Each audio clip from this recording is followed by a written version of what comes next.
So I was taking a look at the two latest Japanese main set releases, being Clayburst and Snow Hazard, and just check it out. Prices are utterly insane. Boxes are going of up well over $100 into the 150 and above dollar range at this point in time, and just to say, it is just crazy. Prices way beyond expectation. Everything going around on and surrounding the Japanese market at this time is just completely insane and just hard to kind of grasp your head with. And hopefully, I kind of things I'm about to discuss will help yourself kind of maybe stabilize your own thoughts and kind of figure out and pick apart what's going on here. So what we've seen since the beginning of Sword and Shield, Scarlet and Violet, at least in Japan, is just an insane amount of demand with those newer products. A lot of this demand seems to be kind of associated to the new waifu cards, and like I'm looking at that like, really, are we doing this? But that's just the reality of the situation. So you've basically got to adapt and deal with that. I'm never paying $700 for like the new Dendra card or the new Miriam card. I'm not doing that, but people are doing that, and for me, like, that's irrational. But like, rationality really exits quite quickly when it comes to Pokemon. It disappears out the window pretty quickly. So I'm here and I'm looking at the fact that basically all of these boxes, the new releases, Scarlet and Violet, Japanese boxes, is like basically all over $100. As I said, this one, like Clayburst, is looking to be like 150. It seemed to be a little bit high, but has dropped somewhat. And we're obviously struggling to get the products in Western markets, just because Japan don't directly sell. Pokemon Company at least don't directly sell into the Western market. So anything that you're buying off stores, people basically reselling from Japan. And if you have seen some of the footage, videos, and pictures of people queuing outside of stores early hours of the morning, getting there just in order to get a few boxes of the latest set. So the stuff going on in Japan is absolutely insane. And what seems to have happened is, as soon as like Scarlet Violet's hit maybe a little bit early, it's kind of just stepped up in some of this craziness. And we've had our own kind of troubles with the English market with some booster boxes. Obviously, Evolving Sky is the main one, but outside of Evolving Skies, things are, the sets are pretty stable, at least price wise. There are a few issues with supply. What's kind of been mentioned, some of that should be fulfilled. Some of the supply issues should be filled over the coming couple of months.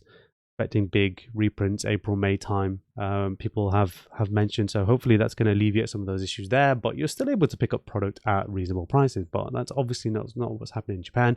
So these things retail for around about 5,000 yen, and I believe the that's about $50, $45-50 in England. I know it's roughly about 35 to 40 pounds. Well, so these things are going for like three or four times the expected price, the retail price, and this is out the door. This should not be happening. This is out the door. This is 2020 stuff. This is 2020 market stuff, right? This is Vivid Voltage being £200 like a few weeks after release. That's what this is. Like, it's completely insane, and this irrationality is completely beyond belief. But what do you do? Like, you're a big Japanese collector, you're a big fan of buying Japanese product, and you're sat here thinking, hey, I want to pick up these new Scarlet and Violet products. And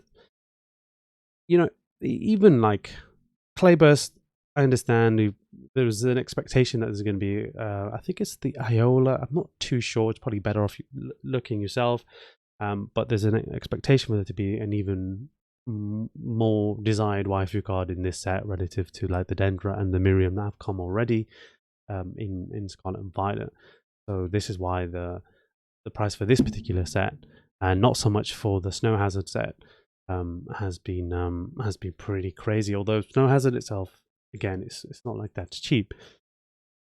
But there's an expectation now, basically, if they're going to release these waifu trainers in the coming sets, that is this going to become basically the new norm. And it's kind of an issue with it comes back to the issue with how Japan deal with printing product, what they normally do. Well, they're much closer to printing to demand than the English set, which they print an insane amount from the beginning for the the English side of the company, and then kind of let that product slowly sell out, and then onto the next set, and then at the same time we're still producing some of these older sets. Been a bit of an issue, as I said, with something like Evolving Skies, where we're still struggling there to kind of keep that price low.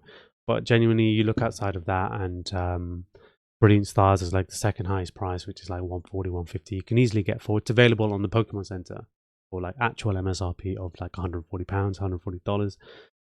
So really, it's only Evolving Skies that's just massively irrational, and a lot of that, of course, is pushed by the Umbreon VMAX.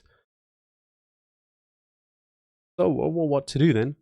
If you're someone who's interested in buying Japanese product, first of all, I mean, it's hard to say just because you never know what's going to happen. The way pan print product, it's we'll get whatever we get now, and that's it. And maybe there's not another big release of products, and basically, if you don't get it for the prices that are on now, you're shafted. But is there really value in this box being more than it is now, being $200, being $250? Is there really, can you justify it? Or if you can get that Wi-Fi card that's worth $500, $600, $700, then yeah, but otherwise there's nothing really there for you. And of course the box price should reflect that, but at the same time they're not able to meet this crazy demand that's already in Japan, never mind getting out of Japan. Then it's just going to be completely insane for us, who obviously we're getting kind of the trickle down product, and the product that they're able to flip from Japan, which, if they're able to sell for these prices, why would they keep them themselves, right? You might as well just do that and sell them to Western audiences who are also happy to jump in on this insane waifu taxed booster box product. But if I was you, I certainly would be staying away from this for the moment being. I think if you miss out on buying this for $200, $250, I don't think that's a big issue. Given the price point it's already at, there's so much more you can get for that value. And, it might, what we're seeing beyond just the fact that these things, these boxes are just crazy prices to begin with. Like, I made a video a week back talking about some of those waifu, the Miriam and the Dendra prices, and the fact that the Miriam full art trainer went up in price, and it was already stupid high. It was at like $500, and then it continued to go up, so it went to like $700. And if that happens, so be it. Like, you want to go ahead and take that risk, because the Dendra card now as well, like, it's going for like $700. There's not too many of them on for sale, but I personally wouldn't justify buying it for that price. As I said, I talked a little bit more about it in that video, so you should definitely check that out if you're interested in hearing about that. But outside of that, there's just so much more you can be doing if you are someone who's interested in the Japanese market. And what I did was I actually put together a list of boxes that you can still buy now, and you can buy within this range, within this price range, or a couple of boxes as well that are a little bit over this, but I think are just much better buys than buying a set like this, or paying $120 for Scarlet and Violet EX, the base sets, or Triple Beat, for example. Some of those, the Sword and Shield ones I would highlight would be obviously V-Star Universe, Shiny Star V, VMAX Climax. Those are pretty obvious, but they're all going for like basically still going for around / sub $100. So for the same price as a Triple Beat, never mind the Clay Burst, you can pick one of those up. The other sets, obviously, the other sets I would highlight from Sword and Shield would be like would be the EV Heroes booster box. But yeah, that's also crazy, but it's kind of the equivalent of Evolving Skies. Add a little bit of a trickle of product, so we're not really expecting too much more EV Heroes to appear at any point. So it is over $200 already, which is a crazy high price, but it's a lot easier to justify that than it is to justify the price of these boxes. I mean, the Umbreon that you get from there as well, what's that? Well over $1,000 raw, $2,000 graded in a 10. And then moving on to where I think there's even more value, more so than Sword and Shield, although those three main sets that I mentioned under $100, I think are fantastic purchases. Would be so it would be like Alter Genesis, which is the Japanese equivalent to Cosmic Eclipse. That's roughly going for like $100 to $120 still. And Cosmic Eclipse is my favorite set of Sun and Moon. Obviously, it's not completely equivalent to the Japanese releases.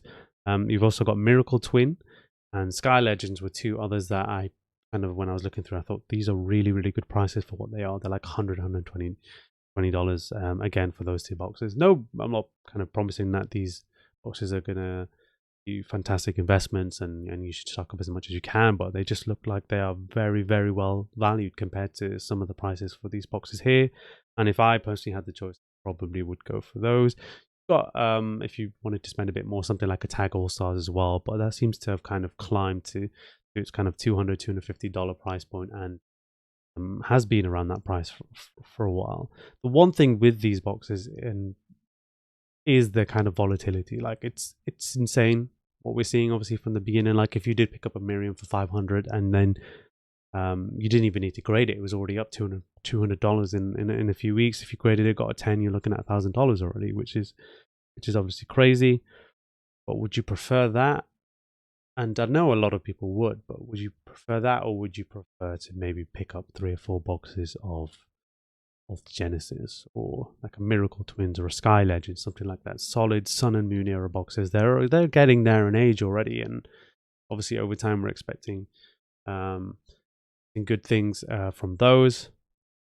If you even look a few years earlier, you look early Sun and Moon, you look, if you even want to look X and Y, those booster box prices, Japanese box, they seem to be very, very difficult to find and get a hold of, and we're already talking some of them hitting thousands of dollars. So I'm not saying Alter Genesis and any of those other Sun and Moon sets that I mentioned are going to get to those prices anytime soon, but it's a lot easier seeing that than it is seeing a box like this, like Clayburst or any of these newer sets do the same thing.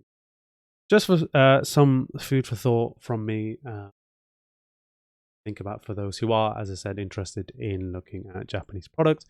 But that's about it for me. If you enjoyed the video, make sure you please leave a like and subscribe if you're not already, and thank you for checking out the video.